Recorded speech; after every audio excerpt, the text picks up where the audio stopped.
बिस्मिल्लाहिर्रहमानिर्रहीम। जैसा कि आप हज़रात सबको मालूम है कि आज 5 रमज़ान मुबारक है। अल्लाह रब्बुल इज़्ज़त हमें इस रमज़ान मुबारक की कदर की भी तौफ़ीक अता फ़रमाए। तो पहले वीडियोज़ के ज़रिए और मैंने दर्स वगैरह के ज़रिए सबको बताया था कि जी आमाल में इजाफ़ा किया जाए, आमाल को बढ़ाया जाए। अब आमाल कैसे बढ़ाने, आमाल को कैसे बढ़ाया जाए? मैंने पहले कहा था कि 2 रकात है तो 4 करो, 4 है तो 8 करो। तो उस आमाल को बढ़ाने का सबसे आसान तरीका क्या है जी? अल्लाह से मांगा जाए, अल्लाह के सामने रोया जाए। इफ्तार के वक़्त, सहरी के वक़्त अल्लाह के सामने रो रो कर मांगा जाए कि गुनहगार आदमी जब अल्लाह के सामने मांगता है हमेशा कोशिश किया करे अल्लाह से अल्लाह ही को मांगा।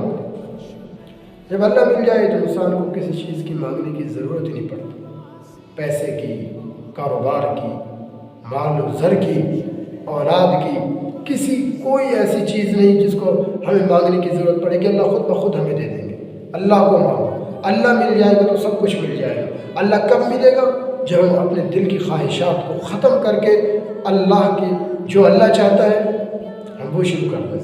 जो हमारा नफ्स चाहता है, जो हमारा दिल चाहता है वो हम छोड़े, जो अल्लाह चाहता है हम उस पर अमल करें, वो काम करना शुरू कर दें। अल्लाह रब्बुल इज़्ज़त अमल करने की तौफ़ीक अता फरमाए।